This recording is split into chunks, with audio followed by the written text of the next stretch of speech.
Europe 1 Soir. 19h, 21h, Pierre de Villeneuve. Et jusqu'à 19h30, l'interview politique d'Europe 1 Soir avec nous, la députée RN réélue de Gironde et vice-présidente du Rassemblement National. Bonsoir Edwige Diaz. Bonsoir. Merci d'être avec nous. Vous faites partie des 69 réélus, plus de 53% face à la candidate Renaissance, 22%, Union des gauches, 22% aussi. Le RN pense avoir la majorité absolue. Pourquoi est-ce que vous le pensez si fort ?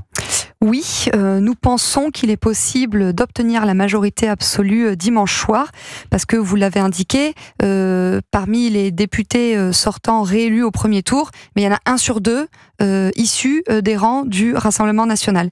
Nous sommes donc, à part ces 39 circonscriptions déjà gagnées, nous sommes qualifiés pour un second tour dans 444 circonscriptions sur 577 donc, et parmi celles-ci nous sommes en tête dans 258.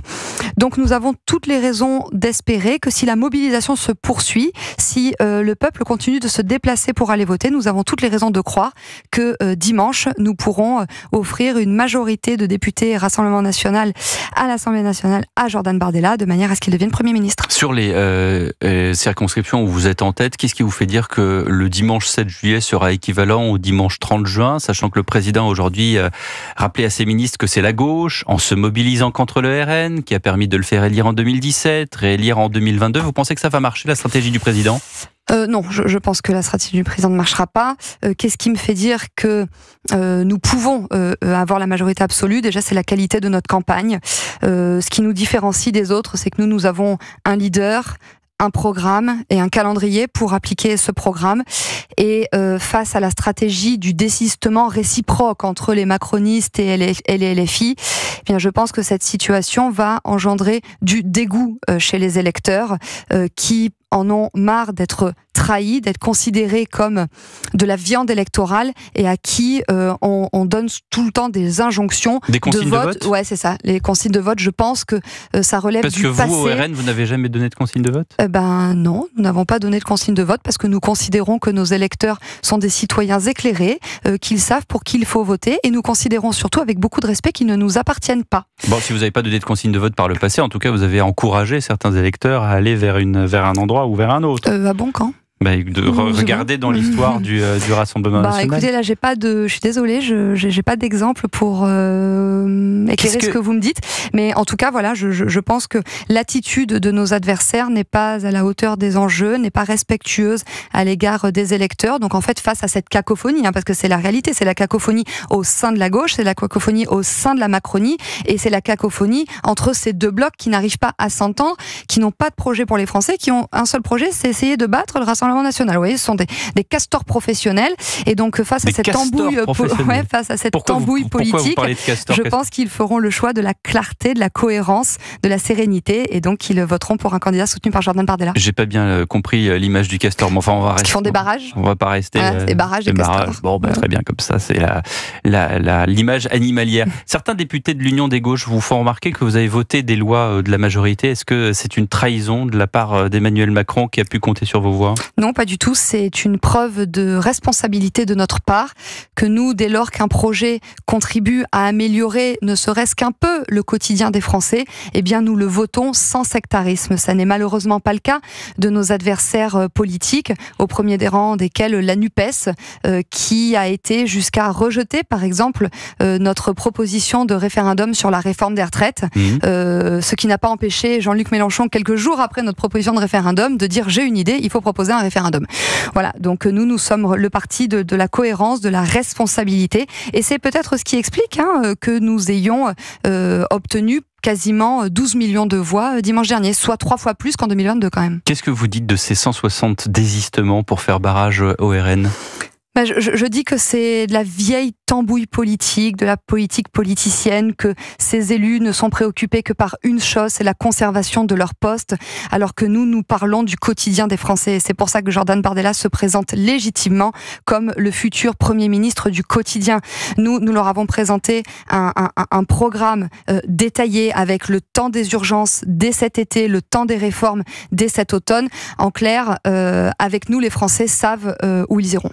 Il y a une stratégie du président, vous l'avez vu tout à l'heure ou entendu dans le journal, c'est qu'il dit à ses ministres il faut sortir justement les alliances pour contrer le RN. Puis il y a une autre stratégie du président, je ne sais pas si vous l'avez lu dans le journal du dimanche hier, qui est celle de nommer dans les préfectures de nouvelles têtes pour faire barrage à la possible gouvernance de Jordan Bardella s'il est élu Premier ministre, s'il a une majorité absolue. Oui, c'est assez surprenant d'ailleurs de voir qu'Emmanuel Macron compte sur la préfectorale pour essayer de se sauver alors qu'il a lui-même contribué à détruire le corps préfectoral. Et c'est très malhonnête de sa part parce qu'en fait, il essaye peut-être de voler l'élection aux Français qui se seront exprimés dans les urnes et il essaye de leur faire barrage d'un point de vue de l'administration. Nous, au Rassemblement National, nous faisons confiance, nous avons confiance dans les fonctionnaires de l'État et nous ne pensons pas que les préfets opposeront une résistance. Au contraire, nous avons confiance en l'administration statale. Vous avez repris le mot de Jordan Bardella concernant sa façon de gouverner, cette façon de gouverner au quotidien. Comment est-ce que vous, Edwige Diaz, arrivez à dédiaboliser le Rassemblement National, les idées reçues? Marine Tondelier, encore ce matin, la gorge serrée sur France Inter, ne comprenant pas pourquoi Bruno Le Maire ne veut pas s'allier aussi à un candidat de la France Insoumise. Comment est-ce que vous arrivez à casser toutes ces idées qui sont là, qui traînent, j'ai l'impression. Oui, qui traînent, mais en fait qui sont en train de s'éteindre. On le Vraiment voit.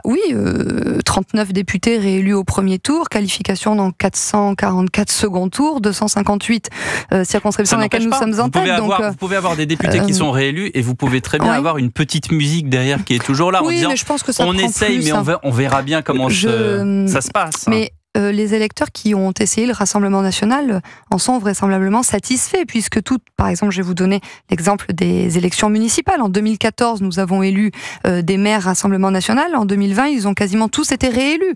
Les députés élus en 2022 sont pour moitié réélus en 2024 dès le premier tour.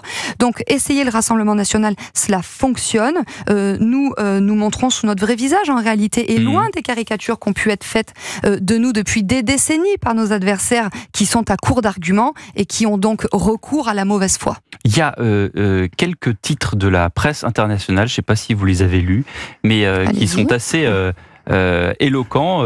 Par exemple, le Frankfurter Allgemeine, qui est un très très grand journal conservateur libéral allemand, dit la réaction inconsidérée aux élections européennes. Le pays se dirige vers une cohabitation, peut-être vers un blocage de son système politique. La France pourrait être absente de l'Union européenne et de l'OTAN pendant des années. Cela ferait plaisir à Moscou. Oh là là là là, ce journal va très loin et peut-être que c'est un journal militant. Ça existe en France, ça existe peut-être chez nos voisins Je ne vous ai pas européens. cité exprès d'autres titres de la presse qui sont considérés plus comme des journaux de gauche. Non, mais écoutez, nous n'avons pas cette crainte. Nous disons au contraire qu'avec un gouvernement mené par Jordan Bardella, au contraire, c'est le gouvernement de la clarté, c'est le gouvernement de l'apaisement. Par contre, la situation de blocage peut être générée si jamais la France insoumise arrivait en tête.